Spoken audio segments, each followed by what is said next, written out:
Luc Le Sénécal. Bonjour. Bonjour, bonjour Merci tous. d'être parmi nous. Donc Luc, pour vous présenter brièvement, vous avez exercé 24 ans dans le secteur agroalimentaire jusqu'à 2012 où vous avez rejoint l'entreprise Tricot Saint-James à la fonction de président, donc les Saint-James qu'on ne présente plus. Vous œuvrez également pour la reconnaissance des savoir-faire en tant que président de l'Institut national des métiers d'art et vous vous êtes vu décoré de la Légion d'honneur en ce début d'année pour votre investissement dans la production de milliers de masques pour lutter contre l'épidémie de Covid. J'accueille également Marion Henry. Bonjour Marion. Bonjour, enchantée. Enchantée, bienvenue. Vous êtes quant à vous depuis 2 ans chez Balzac Paris, donc une griffe incontournable de la mode responsable française en tant que sourcing et material manager. Donc Balzac qui fait partie des membres fondateurs du collectif Tricolore. On accueille également Pierre-Henri Servageant. Bonjour Pierre-Henri. Bienvenue parmi nous. Pierre-Henri, vous avez innové en 2003 en créant l'Armalite, donc un tissu breveté ultra résistant employé dans l'industrie spatiale. Vous avez ensuite, en 2016, créé Bolitster, une marque de jeans taillés dans l'Armalite. Et en 2017, vous transfériez la fabrication de vos jeans en France. C'est un jean qui défie, selon la revue Science et Avenir, toute concurrence dans les tests d'abrasion. Cette conférence sera modérée par Sandra Wilfert. Bonjour Sandra. Bonjour. Vous m'entendez bien? Bien. Tu m'entends? C'est bon? Oui, très bien. Ah, moi je t'entends pas. Est-ce que… Personne m'entend? Si, nous on vous entend. Bon, ça va, parfait. Ah, alors. c'était moi, pardon. Ceci. Donc, bonjour Sandra. Donc, après une carrière, toi, dans le marketing produit dans le textile, tu as fondé Fashion That Cares en 2012, une société qui accompagne les entreprises de mode dans la définition et la mise en œuvre opérationnelle de leur stratégie RSE. Voilà, donc sans plus tarder, je te donne la parole. Merci beaucoup pour cette introduction, Mathilde. Alors, bonjour à toutes et à tous. Bonjour à tous les trois. Un grand merci déjà d'avoir accepté cette invitation de Fashion Green Hub à venir partager vos expériences du fabriqué en France. Je pense que ça va être vraiment intéressant parce que vous avez justement des parcours très différents sur le Made in France, sur ce sujet-là. Et du coup, c'est là-dessus que je voulais démarrer notre table ronde sur cette question des parcours. Alors, quand on a démarré les Fashion Green Days, ça a été déjà dit, on est sur une industrie textile en France qui représente plus que 2% de la valeur ajoutée de l'industrie manufacturière. On a dit qu'en 20 ans, elle avait perdu 2/3 de ses effectifs et plus de la moitié de sa production. Malgré tout, quand on y regarde de plus près, on voit bien qu'il y a certaines entreprises qui s'en sont mieux sorties que d'autres sur cette période. Et c'est le cas notamment de votre société, en tout cas de la société que vous dirigez aujourd'hui, Monsieur Le Sénécal. Saint-James, puisqu'il s'agit de cette société, existe depuis plus de 100 ans, 132 ans si je ne me trompe pas. Aujourd'hui, c'est une société qui se porte très bien. Alors, comment expliquez-vous que l'entreprise que vous dirigez aujourd'hui ait su traverser cette période relativement troublée pour plein d'entreprises? Comment elle a su résister par rapport à d'autres sociétés?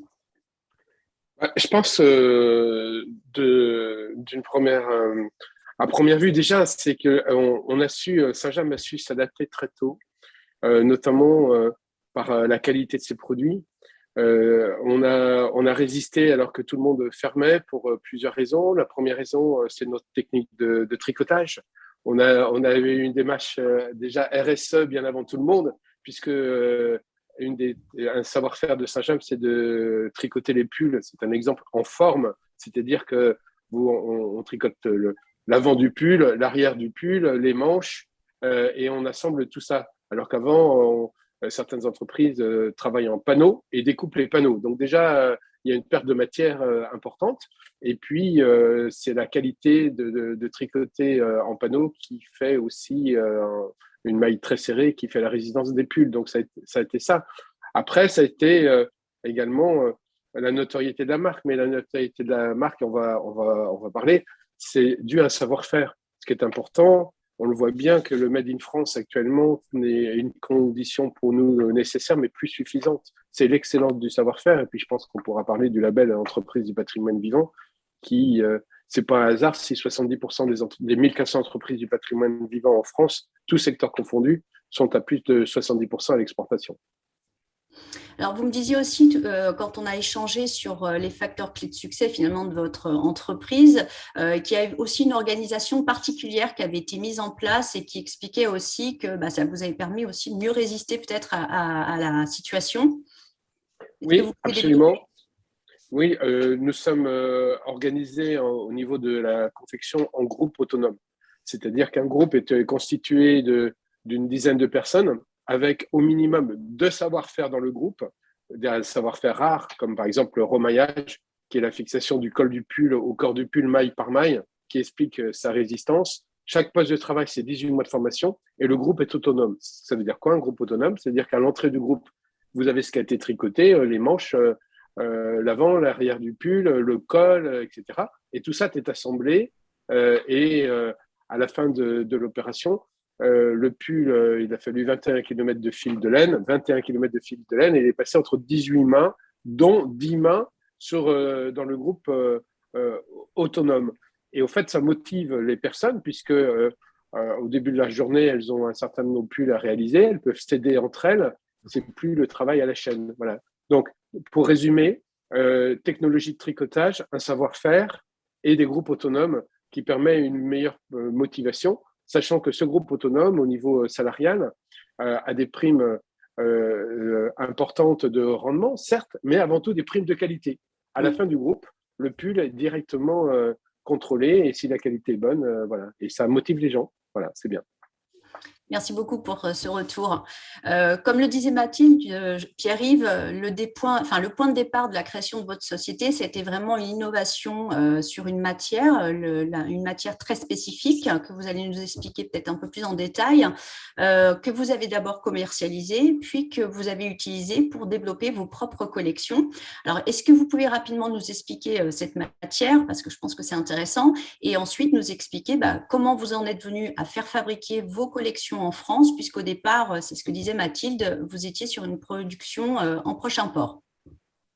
Tout à fait.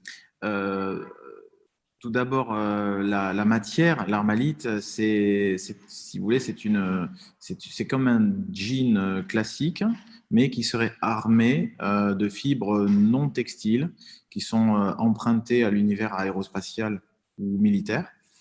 Et la technologie consiste à dissimuler cette fibre à l'intérieur, un petit peu comme du béton armé à son armature métallique. Et bien là, il y a la fibre qui est donc aérospatiale et qui va renforcer le jean et qui va lui permettre d'avoir une résistance à l'abrasion en cas de chute moto, par exemple, puisque c'est la première application. Mais évidemment, ça va lui donner une sorte d'âme, si vous voulez, qui va résister et qui va être inaltérable. Donc ça, c'est la première chose. Donc ensuite, j'ai commercialisé ce tissu. Donc le fabricant de ce tissu est espagnol.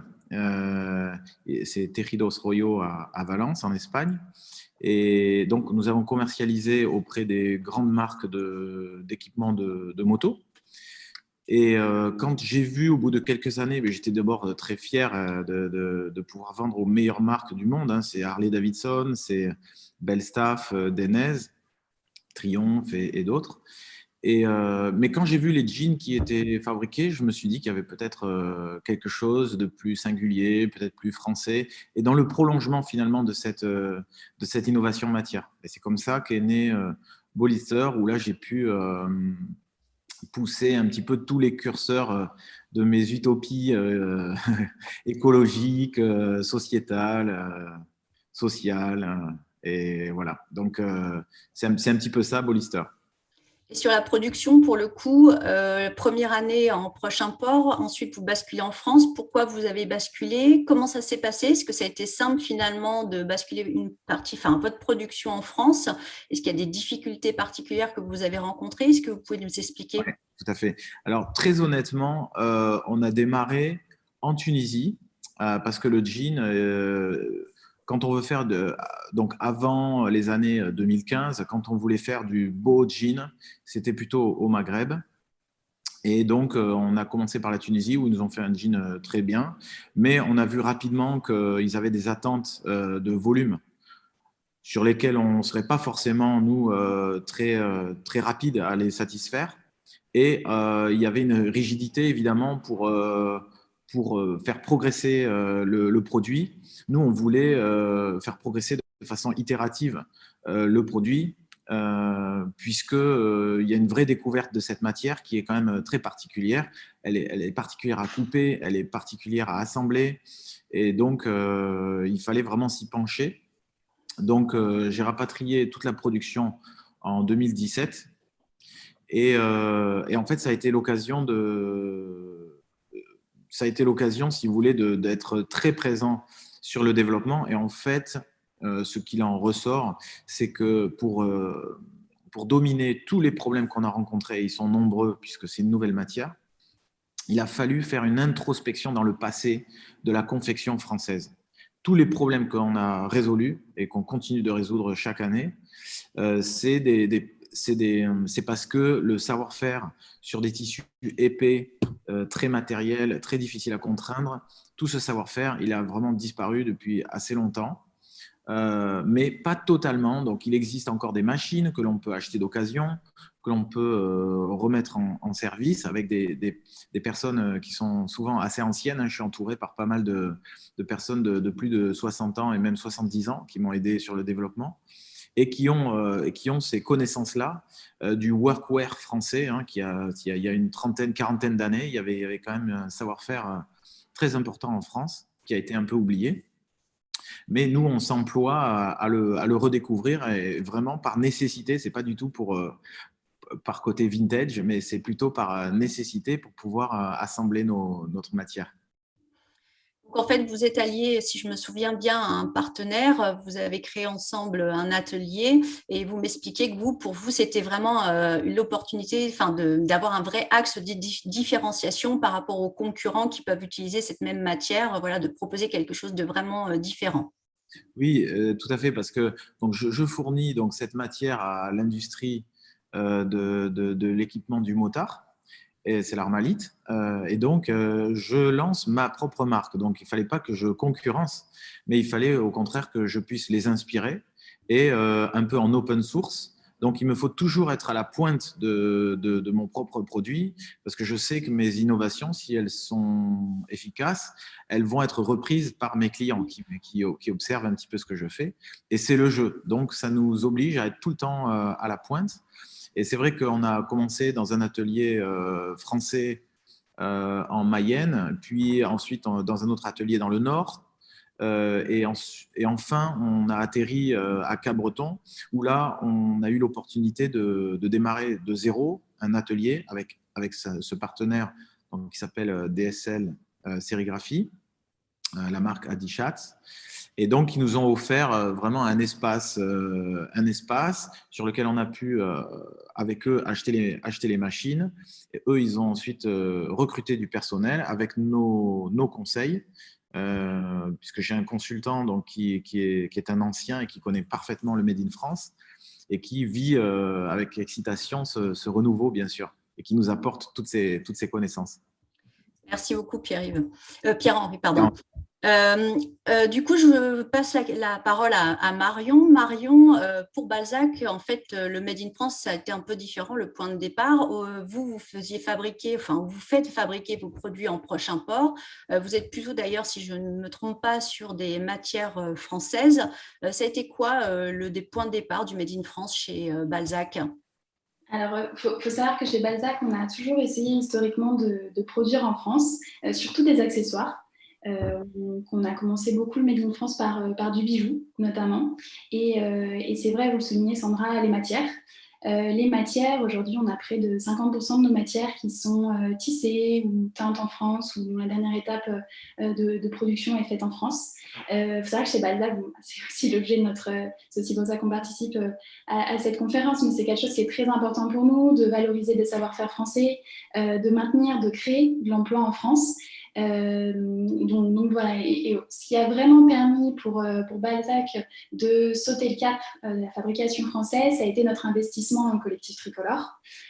qui est un projet incroyable en fait, dans lequel on croit à 100%, qui vise à revaloriser la laine française. Chez Balzac, on fonctionne toujours par conviction, ce qui donne du sens à nos projets. C'est vraiment, typiquement, par exemple, le projet Tricolore, quand on a vu les chiffres, on voit que 4% de la laine seulement est valorisée et transformée en France, 80% est exporté, ça c'est les chiffres de 2018. C'est en fait tout bonnement ce qui nous a complètement motivés, nous en tant que marque, à s'investir dans un collectif comme celui-ci. Donc c'est vraiment ça a été pour nous le point de départ en fait de notre implication dans la fabrication française, au-delà des accessoires, etc., qu'on produisait déjà. Donc aujourd'hui, si je ne me trompe pas, vous êtes sur la laine, vous êtes aussi sur le lin en développement.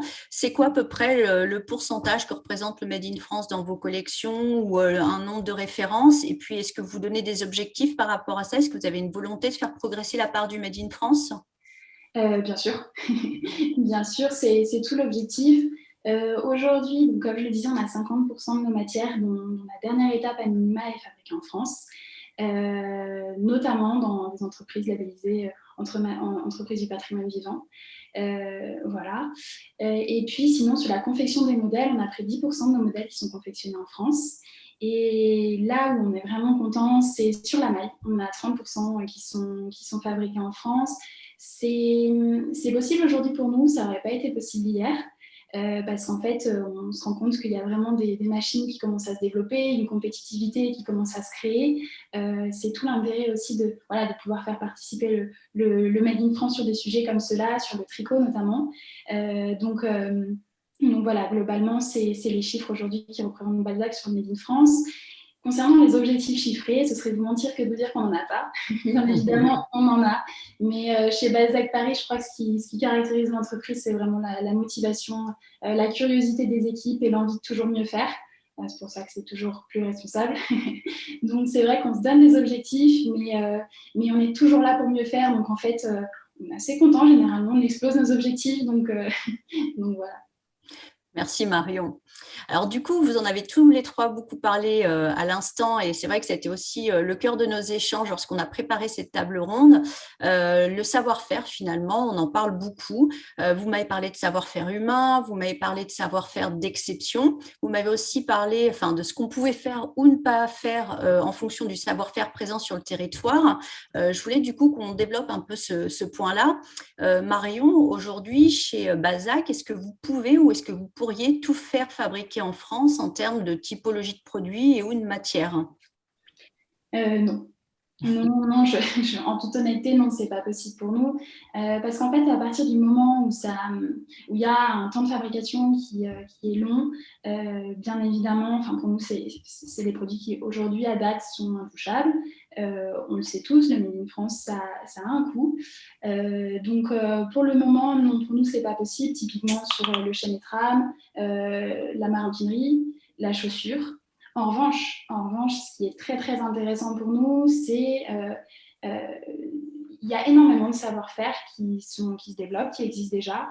Et c'est en fait de rencontrer des personnes qui sont incroyables en France, qui nous motivent à développer des nouvelles typologies de produits, typiquement le chapeau, les lunettes. Et oui, il y a effectivement des catégories de produits pour l'instant qu'on ne peut pas produire, mais il y en a aussi beaucoup qu'on découvre. Et c'est grâce à ça qu'on se lance sur des nouveaux projets qui nous demande une implication incroyable et surtout une motivation hors norme.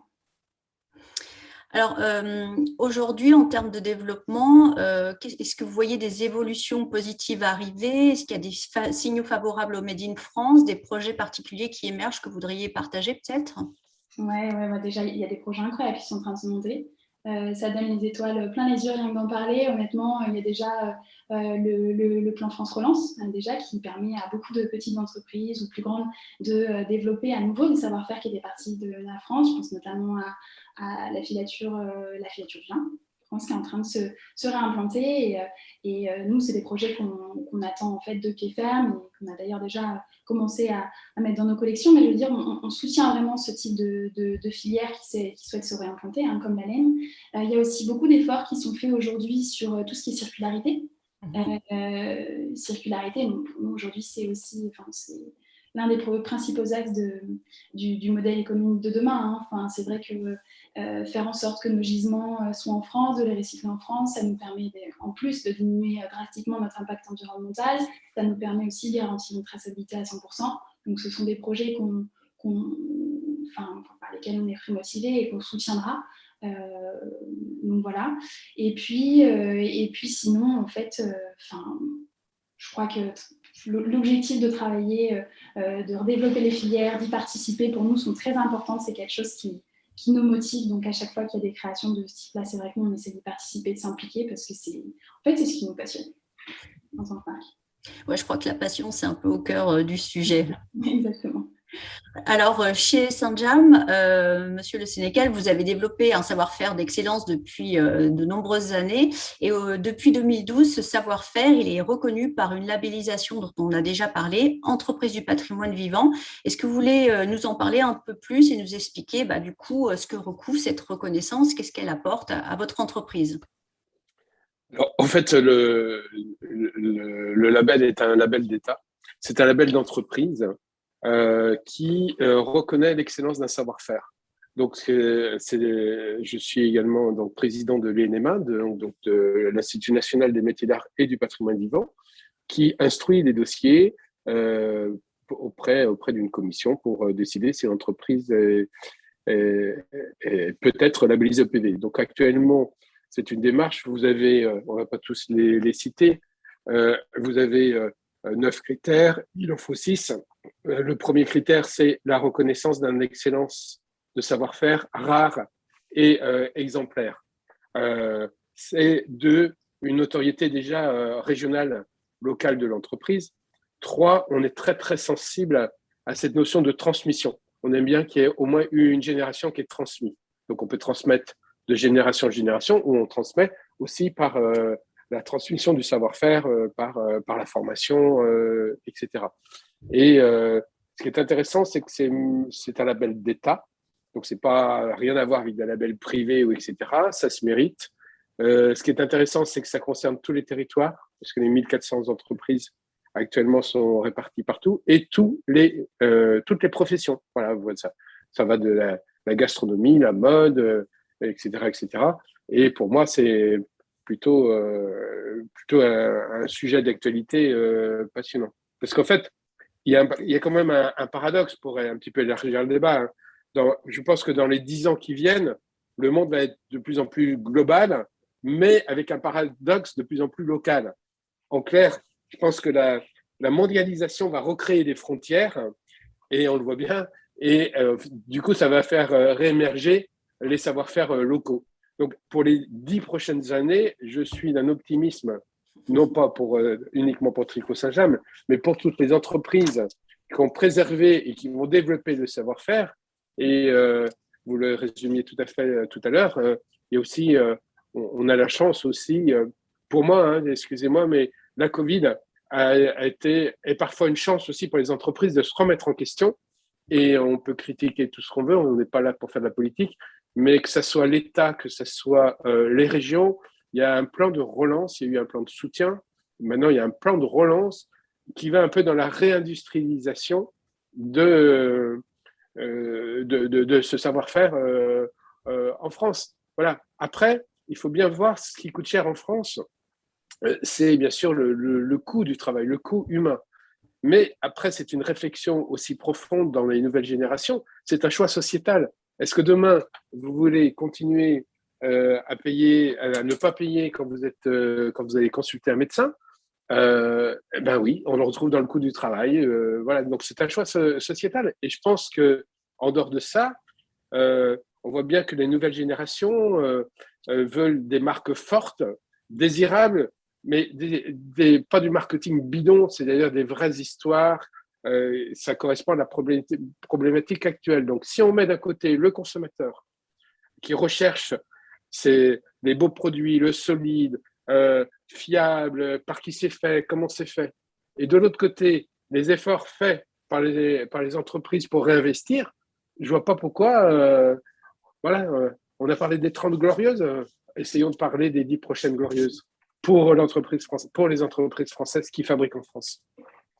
Alors, ce que j'avais trouvé intéressant dans notre échange sur ce que vous faites chez Saint-James, c'était la question enfin, il y a une double volonté. Il y a d'une part de préserver évidemment le savoir-faire que vous avez, et ça passe par la formation.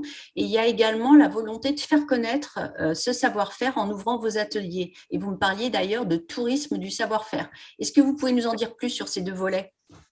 Ah oui, absolument. Pour moi, si vous voulez, pour les entreprises qui produisent en France, je parle des PMI, des PME, des TPE, c'est avant tout l'export. Et exporter, c'est vendre une différence qualitative dans le produit. Pourquoi aller acheter une marinière à Saint-James qui sera revendue en prix public 70 ou 79 ou 100 euros, alors que vous avez d'autres marinières faites ailleurs qu'on peut trouver à 9,90 TTC. Donc, si vous voulez, c'est bien qu'il y a une différence dans le produit. C'est pas, il y a la puissance de la marque, mais il n'y a pas que ça. Donc, si Saint-James fait 40% de son chiffre d'affaires exportation, c'est pas un hasard. Donc, savoir-faire, excellence du produit, exportation. Exporter, c'est vendre une différence. Le deuxième axe qui est très cher, qui m'est très cher pour Saint-James, mais qui l'est, je pense, pour les autres entreprises, c'est ce que vous avez dit, le tourisme de savoir-faire. On a fait une étude, c'est le gouvernement à l'époque qui l'a fait, et j'étais un des enquêteurs. Si vous voulez, que recherche un touriste? Que recherche une personne en France? Qu'il soit français et qui visite une région, comme c'est le cas depuis 2 ans, ou qu'il soit chinois, japonais ou américain, quand il vient en France, le touriste veut, ou quand il vient dans une région, voir 3 choses. 1, il veut voir un monument historique, Tour Eiffel, le Louvre, etc., le Mont-Saint-Michel.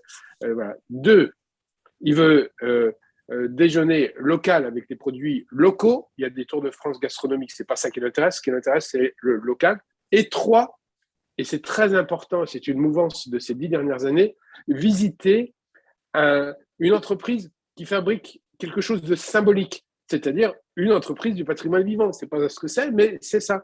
Et le tourisme, ça permet d'abord, ça a 2 atouts. L'avantage, le premier atout, c'est de faire connaître ces métiers où il y a 18 mois de formation manuelle. On a quand même 25% de nos nouveaux emplois, parce qu'on essaye d'embaucher un maximum de personnes, qui est de la reconversion. On redécouvre ces métiers. On voit en visitant les entreprises que les personnes, les femmes, les hommes qui travaillent, qui produisent, sont pas malheureux. Elles font un métier sympa, c'est la couture, etc. Donc, ça revalorise ce savoir-faire et ça revalorise l'emploi.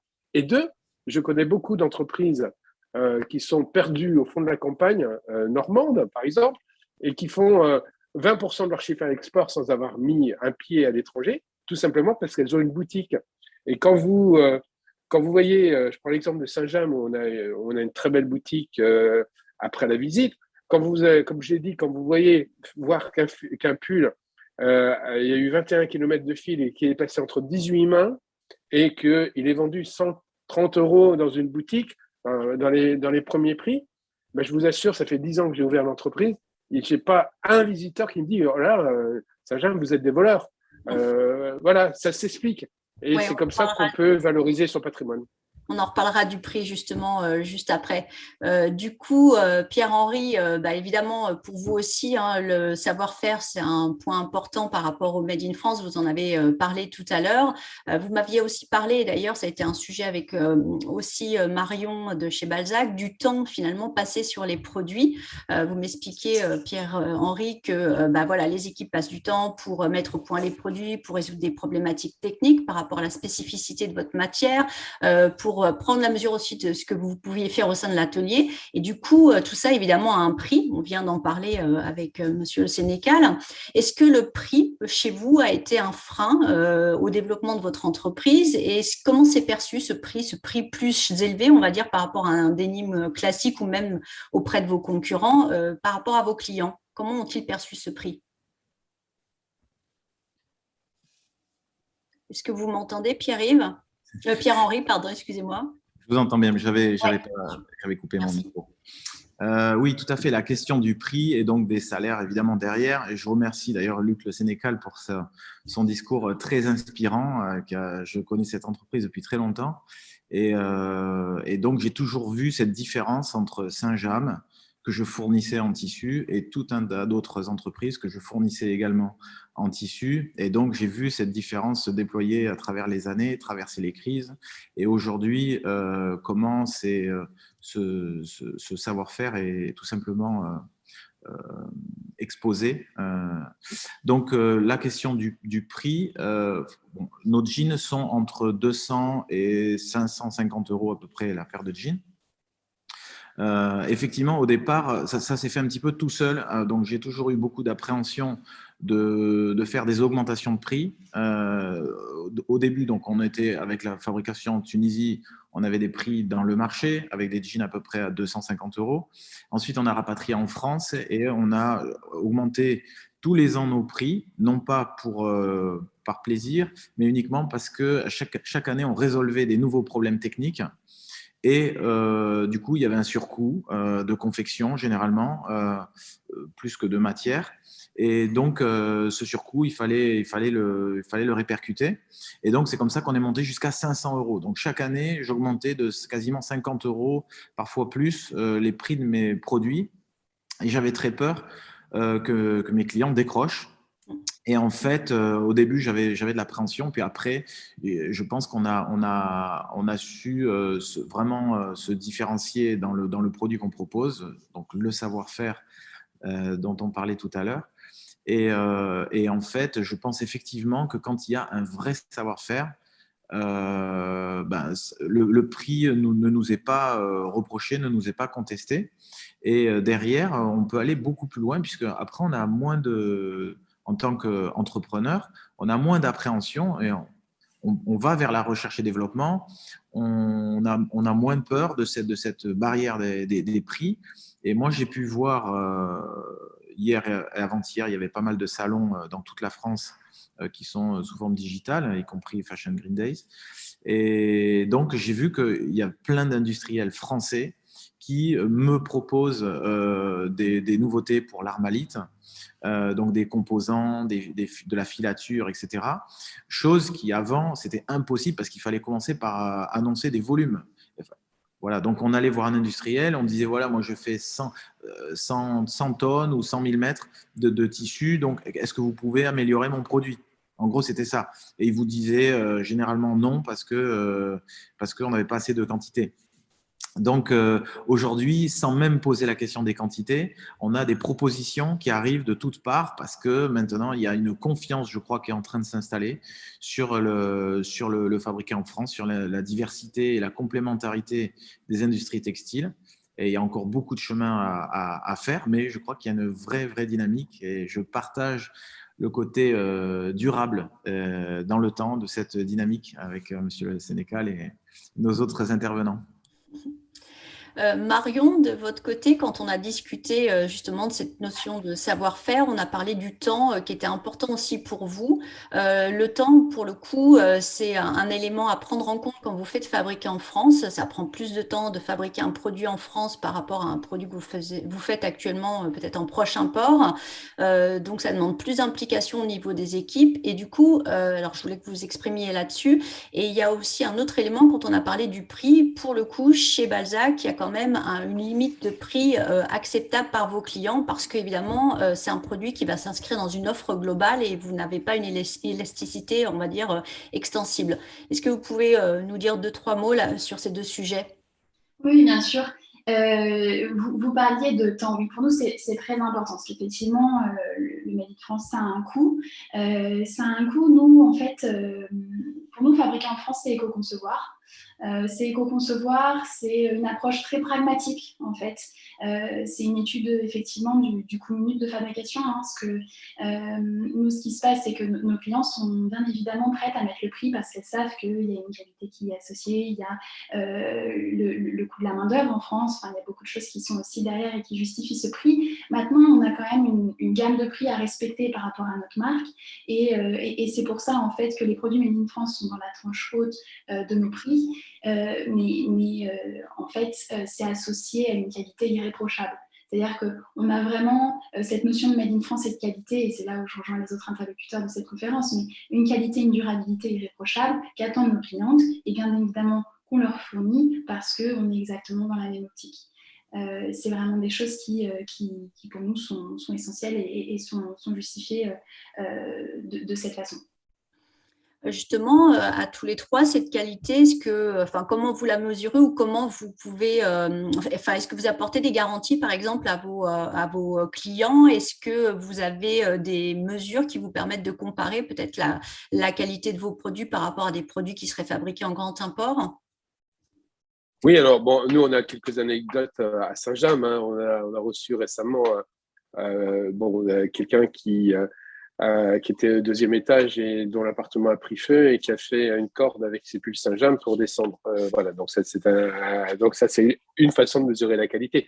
Mais non, généralement, si vous voulez, un pull Saint-James, on ne peut pas le garantir à vie, mais la moyenne est quand même 10 ans.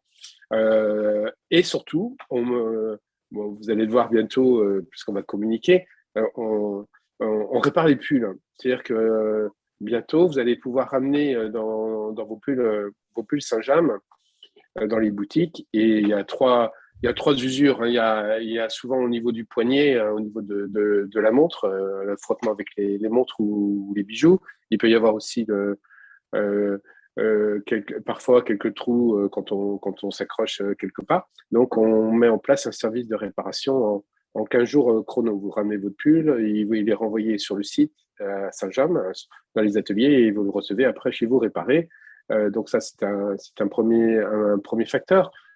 Après, on est né produits de résistants, on est né des pulls marins, des pêcheurs, de la marine, etc. Donc forcément, comme on dit, c'est le savoir-faire, tricotage qui explique cette qualité. Et après, c'est la qualité perçue.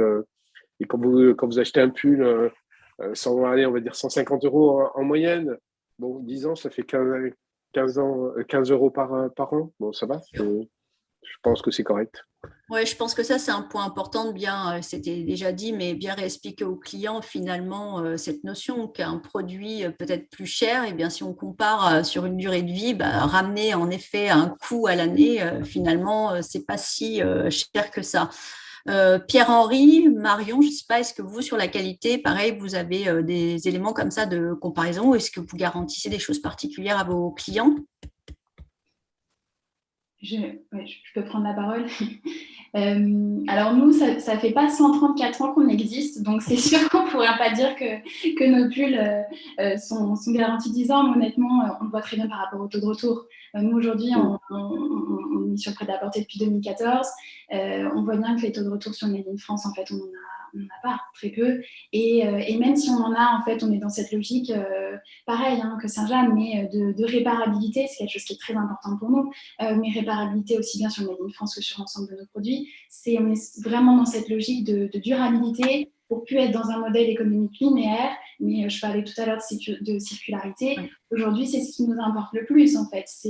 On travaille sur des projets qui nous permettraient de faire revivre une seconde fois nos modèles, par exemple en modifiant certaines parties d'un produit, de les réparer. On est sur beaucoup de projets et puis on a l'impression que ça marche. En tout cas, pour revenir au Made in France, sur tout ce qu'on a en Made in France aujourd'hui, nos clientes sont très satisfaites, n'hésitent pas à y mettre le prix et puis on n'a pas de retour tout. Je pense que c'est ce que... Oui, c'est un peu d'indicateur qu'on interprète en tout cas. Pierre-Henri, on n'entend pas.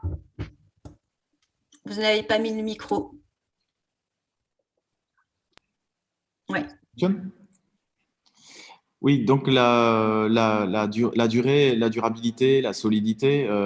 Donc chez Bollister, les jeans sont garantis 10 ans. Donc là, c'est vraiment une garantie officielle. Et on répare dans tous les cas, que ce soit sous garantie, ce qui est la plupart des cas, ou que ce soit par erreur du consommateur. Si c'est possible de réparer, on répare. Ensuite, tous les produits sont numérotés. Donc, ils ont un numéro de série qui n'est pas juste apposé, mais il est géré depuis la naissance du produit et qui va accompagner tout le produit. Donc, en fait, on a toutes les informations concernant les étapes de fabrication du produit. Et à la fin du processus de fabrication, il y a l'achat. Et donc, le consommateur il va s'enregistrer pour activer sa garantie.